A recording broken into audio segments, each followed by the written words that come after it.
Pagi ini saya menjelajahi Tanjung Enim di wilayah Provinsi Sumatera Selatan. Tujuan utama saya adalah spot turis paling dijagokan dan paling menarik. Kenapa saya bilang menarik? Karena mereka punya kereta tambang yang bisa bawa kita ke masa lalu. Kereta tambang ini adalah atraksi utama Museum Batubara yang berada di pusat kota Tanjung Enim. Menceritakan bagaimana sejarah terbangunnya lorong-lorong batubara pertama di kawasan tersebut sekitar 100 tahun yang lalu. Tanjung Enim dikenal sebagai negeri batubara sejak zaman kolonial Belanda. Lalu terus berkembang hingga kini ditangani PT Bukit Asam Tbk menjadi perusahaan dengan teknologi modern. Semua perkembangan ini diceritakan dengan rapih oleh pemandu museum yang ramah.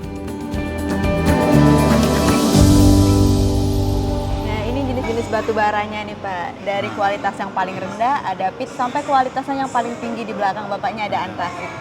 Ini apa lebih dikenal sebagai istilah gambut? Iya, ini atau batu bara muda nih sebutnya Pak. Nah, ini pembentukan batu bara yang belum jadi batu bara sebagus yang lainnya. Sudah pit, di atasnya ada lignite di sebelah sini nih. Lignite ini batu bara muda. Nah, yang ini yang biasanya dipakai untuk pembuatan pupuk urea Pak.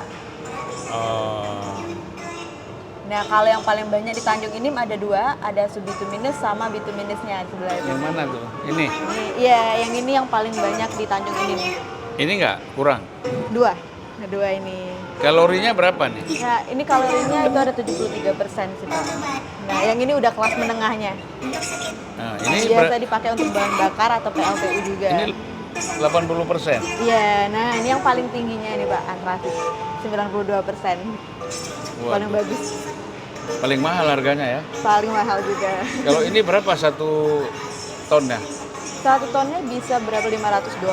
$500. Yang ini?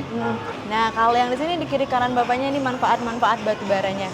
Ini ya? Nah, kalau yang ini untuk industri baja. Ini proses peleburan ya? Iya, peleburan bajanya. Manfaat batu bara untuk baja. Nah, untuk yang pupuk ureanya di sebelah sini nih Pak. Nih masih banyak nih sebenarnya orang yang nggak tahu kalau batu bara itu bisa dibuat pupuk. Oh gitu ya? Iya. Nah ini. Tapi bukan yang mahal itu kan? Bukan, ini kualitas yang paling rendahnya sih Pak, si lignit yang nomor 2-nya. Pupuknya untuk apa aja tuh? Dia diolah dulu menjadi gas, baru kemudian jadi bahan campuran untuk pupuknya. Jadi nggak jadi bahan campuran secara langsung gitu sih Pak. Tapi kita udah proses ini kok belum Bukit Asam? Sudah ada kita. Udah ya? Iya. Kita ada untuk pupuk, ada juga briket. Kita masih ada misi memproduksi briket nih Pak, kayak yang di sebelah sini nih. Tapi briket kan udah kurang sekarang kan? Ini mungkin monitor visualnya Bapak mau lihat dulu. Nah di sini di monitor visualnya kita ada alat berat tambang terbukanya nih Pak. Ini ada nama-namanya, nanti muncul gambar dan penjelasannya. Nih silakan Bapak yang mau coba yang mana. Alat berat tambang, itu tinggal pencet yang mana? Ini ada nama-namanya nih. Nanti iya gambarnya kalau kurang jelas bisa di zoom in atau di zoom out Pak. Ini BWE. Di Asia Tenggara cuman kita yang punya Pak. Ini? Bukit Asam. Iya. Kita ada dua, semuanya dari Jerman. Ini kegunaannya untuk apa nih? Ini untuk mengambil batu bara nih Pak. Nanti ininya berputar, nanti ada conveyor yang mindahin batu baranya. Ini dia. Nah ini conveyornya. Dari situ masuk ke sini. Iya, ini juga bisa berputar nih Pak. Jadi batu baranya jalan. Ini drag line sama menggali tanahnya biasanya sih Pak. Kalau tanah yang kerasnya bagian atasnya dipakai drag line.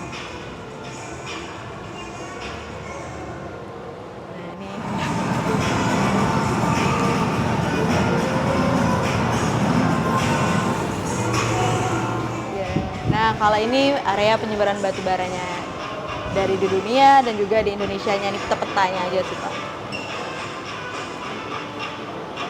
Ini area penyebaran batu bara di dunia.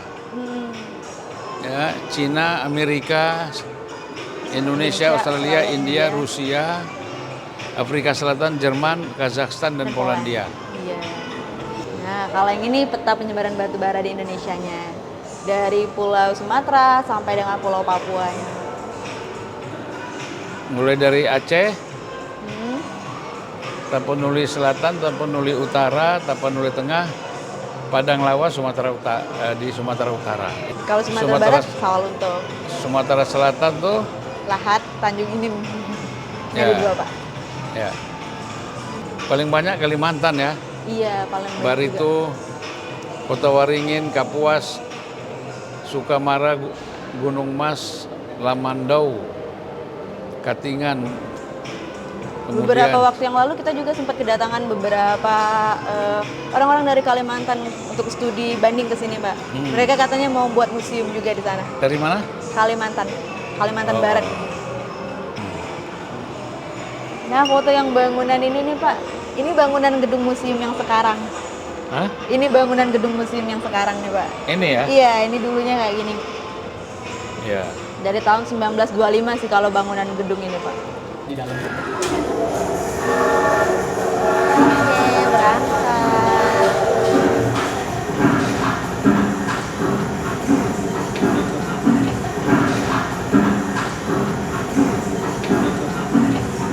Ini kita sekarang naik kereta angkut batubara zaman kuno.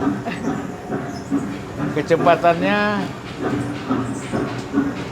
3 km per jam. Ya.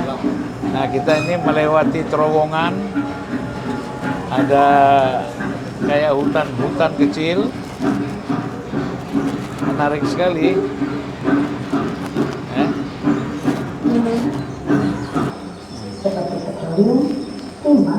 Untuk mengambil batu bara dari lapisan bumi, perlu dilakukan penggalian dengan membentuk lorong-lorong bawah tanah. Posisi batu bara berada pada kedalaman 60 meter hingga 70 meter dari permukaan laut.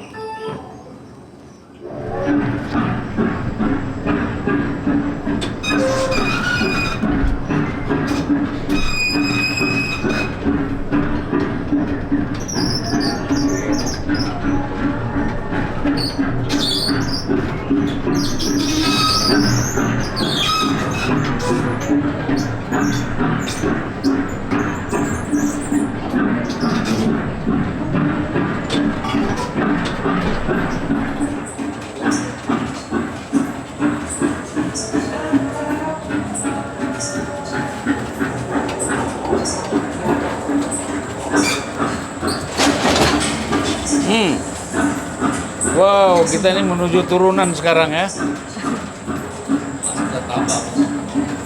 Ya.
Pada hari ini akan segera dilaksanakan sholat asar tidak dikemudikan dengan 3 irama mundur. Satu, dua.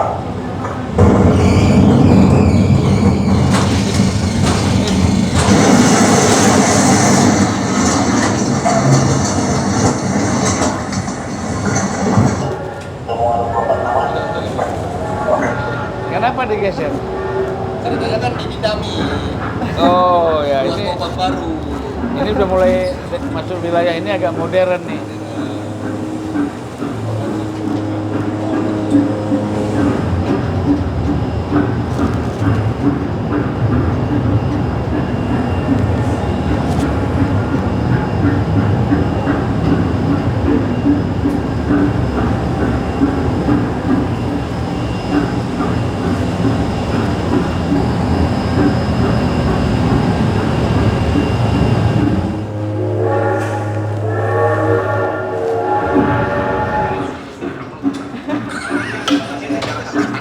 Ada coal park di sini, ada taman dengan beberapa Bagus itu. peralatan tambang yang udah nggak dipakai. Ada eskavator, ada loader juga supaya nggak dipakai lagi. Biasanya jadi spot foto. Mudah-mudahan semua tambang batu bara baik terutama yang swasta ya, perusahaan-perusahaan tambang itu punya museum seperti ini ya, untuk bisa lebih menjelaskan kepada anak-anak untuk mereka mengetahui, tidak hanya mendengar saja. PT Bukit Asam berharap bisa mengubah Tanjung Enim tak hanya mengandalkan sektor tambang saja. Karena itu, berbagai fasilitas pariwisata dibangun agar bisa menarik wisatawan dari daerah sekitar. Tak mudah memang menciptakan pariwisata di daerah yang minim wisata alam. Harus banyak keluarkan upaya ekstra, termasuk ciptakan wisata buatan. Selain museum, tempat ini juga sangat menarik perhatian. Ada kebun binatang mini, ini punya banyak hewan yang bisa menjadi wisata edukasi bagi masyarakat. Ini lahan sekitar 2,5 hektar, Pak. 2,5 hektar ya? Iya. Ya cukuplah kebun binatang mini kok namanya kan. Orang lihat-lihat burung, ayam. Iya. Pembangunan fasilitas publik ini bukannya membuat PTBA membuka lahan secara besar-besaran. Ini malah jadi salah satu upaya penghijauan kembali dari kawasan-kawasan yang sebelumnya digunakan sebagai area tambang. Salah satu contohnya misalnya adalah Botanical Garden yang sebentar lagi akan dibuka untuk umum.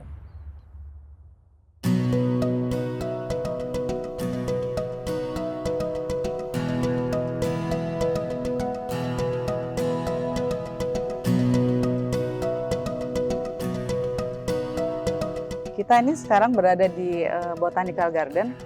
Botanical Garden ini di lahan sekitar 17 hektar, Pak. Ya, Nah, Botanical Garden ini merupakan salah satu kita sebutnya destinasi wisata lah, Pak ya. Ya. Memang ini buatan seperti itu ya. Karena kan memang perusahaan kita ini PT Bukit Asam memiliki program tanggung jawab sosial lah ya, Pak ya, ya. untuk masyarakat di sekitar perusahaan PT Bukit Asam. Dan ini juga salah satu program memang untuk menggiatkan perekonomian juga di wilayah Tanjung Enim dan sekitarnya, Pak. Karena kan memang pertambangan batu bara itu kan pasti ada suatu saat itu akan habis ya, Pak. Iya. Nah, dari situlah Cadangannya ya. iya benar, dari situlah PTBA ini memiliki inisiasi untuk membuat Tanjung Enim ini sebagai tujuan kota wisata. Nah, salah satunya itu Botanical Garden ini ialah destinasi wisata tersebut, Pak. Nah, ini adalah pemanfaatan lahan pasca tambang, Pak. Ini ya. Iya, semua ini yang kita lewatin ini, Pak, ini juga danau buatan dari Botanical Garden ini. Seperti itu, Pak. Ini di lahan 17 Ini hektar. Danau ini berapa luasnya nih ya?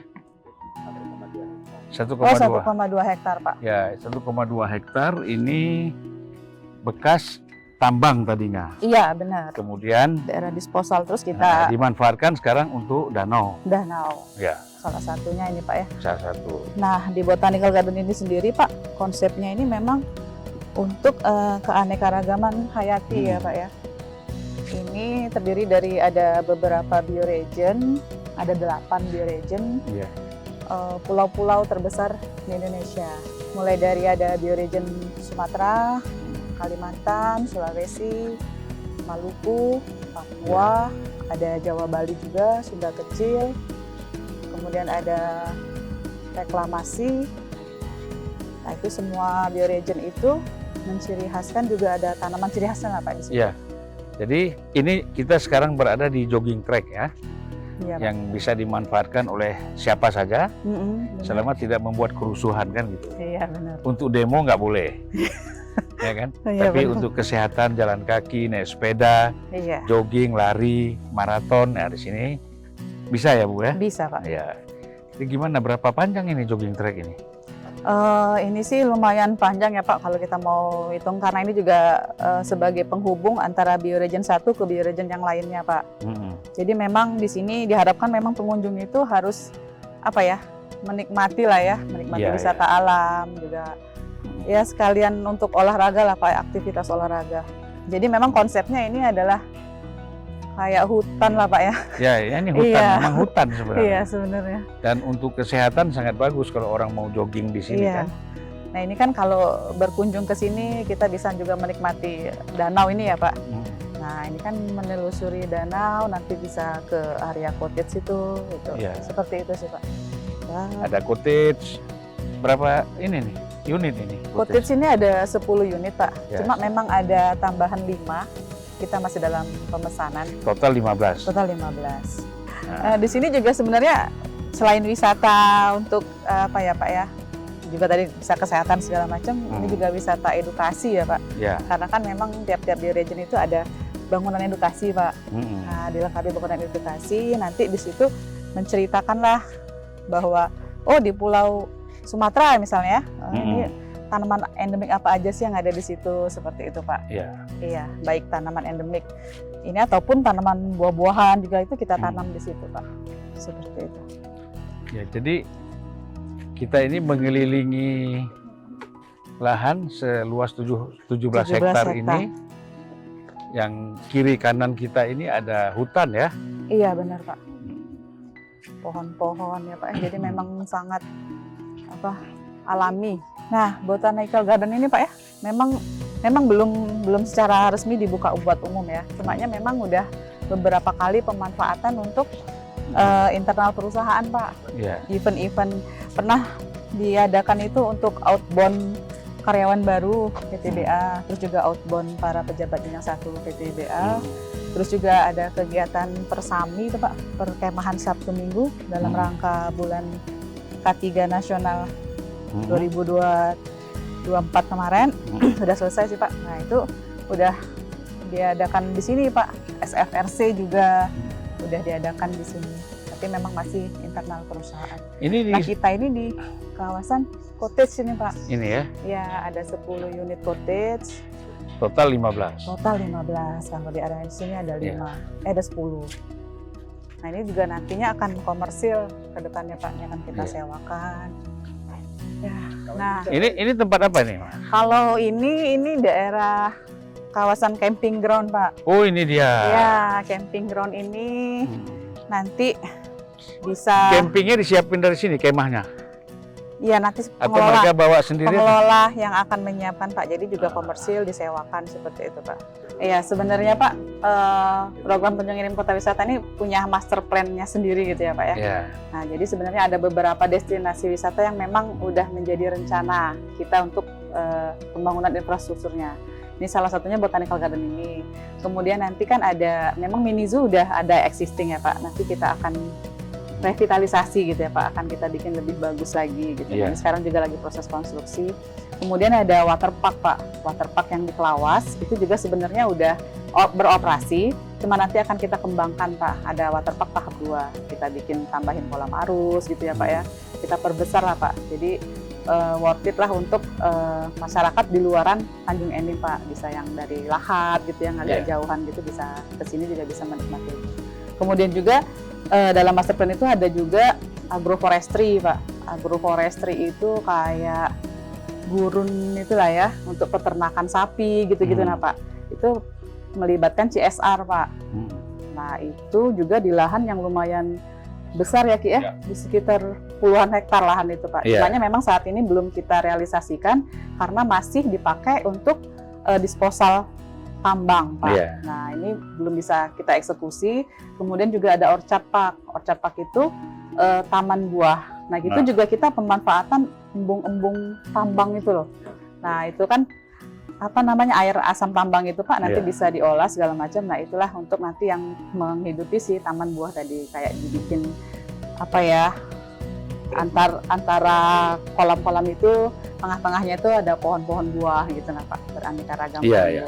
Jadi ini kan semuanya visi misinya bagaimana kalau seandainya eksploitasi tambangnya selesai karena cadangannya sudah menipis atau habis, lalu masyarakat yang biasanya mempunyai dampak positif dari industri tambang ini, sehingga kalau tambang ini selesai mengerjakan seluruh proyek di sini, maka masyarakat bisa masih ada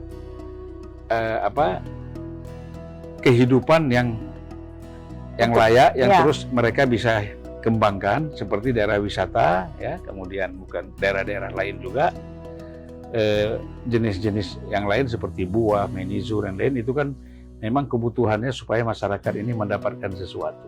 Iya, benar Pak. Ya, cuman kan di sini tidak ada laut jadi nggak bisa bikin pelabuhan, Iya, ya kan?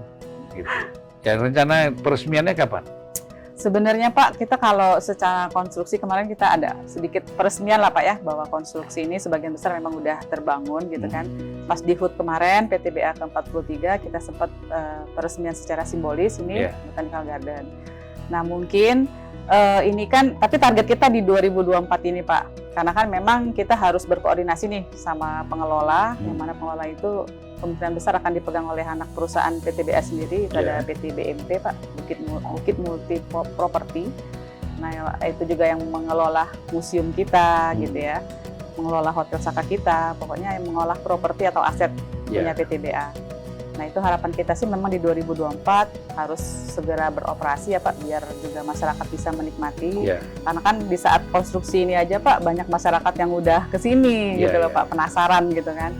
Nah dengan juga kalau udah dibuka kan sedikit banyak pasti pemberdayaan masyarakat kan juga ada di situ ya Pak ya.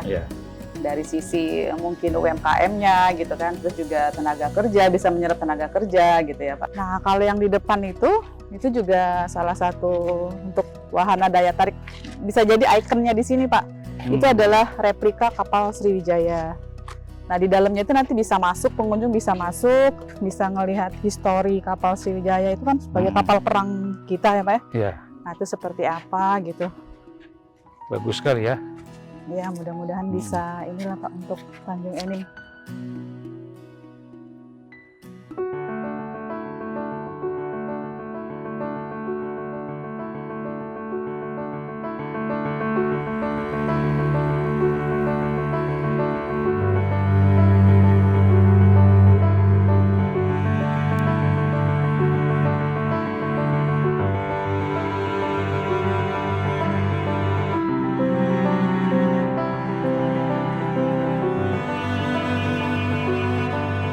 Saya Syafira Ramadanti. Dan saya Arif Ayatullah.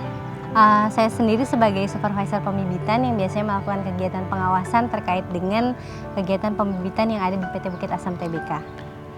Kalau saya sebagai penyelia revegetasi yang membantu supervisor pembibitan untuk melaksanakan tugas yang ada di pembibitan. Kalau tujuannya sendiri biasanya kita sebagai sarana penyiapan dan juga penyimpanan bibit yang nantinya akan ditanam di lahan reklamasi PT Bukit Asam untuk memenuhi kewajiban reklamasi yang dimiliki oleh perusahaan. Untuk berdirinya nursery ini dimulai dari tahun 2008. Sebelumnya ada di tambang kan, jadi kita pindahkan ke sini untuk yang sekarang di sini dari 2008 untuk nursery-nya. Kalau untuk jenis tanamannya sendiri sebenarnya kita ada 3 jenis ya yang kita kembangbiakan di sini. Ada jenis tanaman keras, MPTS dan juga tanaman hias. Tapi untuk kegiatan reklamasi biasanya kita berfokus pada tanaman keras dan juga tanaman MPTS. Untuk jenisnya cukup banyak ya. Kalau saat ini kondisi existing kurang lebih sekitar 85 jenis. Alasannya kenapa biasanya ada beberapa tanaman yang memang kita mengikuti dokumen jaminan reklamasinya. Ada juga kita lakukan penyesuaian dengan kondisi lapangan yang ada di IUP PT Bukit Asam sendiri. Kalau untuk tambahan saja Mas ya, kalau untuk kita kan ada beberapa IUP, ada 3 IUP. Yang pertama ada Tambang Air Laya, kemudian ada Muara Tiga Besar dan ada Bangko Barat. Nah untuk sebagian IUP MTB dan TAL itu adalah kewajiban PPKH, pinjam pakai kawasan hutan. Jadi kita harus mengembalikan mengembalikan lahan sesuai dengan fungsinya. Kemudian untuk yang Bangko Barat kita ada namanya APL, dan itu harus kita tanam sesuai dengan rencana reklamasi. Dan untuk rencana reklamasinya itu di Bangko Barat kita harus menanam kayu putih. Jadi makanya untuk di nursery ini kita perbanyak tanaman kayu putih. Dan untuk di PPKH tadi kita tanami tanaman-tanaman keras sesuai dengan yang disampaikan atau sesuai dengan peraturan dari Permen KLHK itu. Kalau biasanya sih kendala yang ada serangan hama ya. Baik itu di pembibitan, biasanya kita ada serangan hama daun atau juga hama hewan. Nah, kalau di tanaman reklamasi biasanya juga ada hama hewan ternak. Biasanya kita tanam, dia diserang gitu. Jadi semua tanamannya habis dimakan. Nah, itu biasanya tergantung dari jenis tanaman. Tapi biasanya upaya lainnya kita melakukan pemagaran di sekitar lokasi reklamasi itu. Sama mungkin kendala lainnya terkait dengan cuaca ya, kemarau panjang itu salah satunya yang biasa kita temukan di area reklamasi kita. Jadi banyak pohon-pohon yang istilahnya kering karena kemarau yang berkepanjangan. Terkait dengan kemarau panjang ya, solusi kita biasanya kita melakukan penanaman dengan menggunakan bantuan hidrogel. Jadi dia membantu kondisi tanah ya agar menyerap air agar tanamannya tidak cepat mati saat kondisi panas itu. Dan kita biasanya kalau misalkan lahannya memang sudah siap, kita fokuskan saat musim penghujan untuk penanamannya. Jadi saat musim kemarau, rencananya sudah banyak kita kerjakan di saat musim penghujan gitu. Ya, kita optimalkan untuk penanamannya di musim penghujan. Kalau memang ada penanaman di musim kemarau, tadi kita memakai bantuan hidrogel tadi biar untuk menyerap dan menyimpan kadar air yang ada di tanah gitu. Kalau untuk total bibit existing ya yang saat ini ada kurang lebih sekitar 160.000. Cuman yang mungkin siap tanam setengahnya ya, karena kan ada yang kondisinya masih kecil dan butuh waktu untuk pemeliharaan untuk dia bisa siap tanam ke lapangan. Karena untuk SOP kita sendiri untuk tinggi bibit untuk yang bisa ditanam itu 80 cm. Kurang lebih. Jadi kalau untuk sudah 80 cm berarti sudah siap tanam ke lapangan.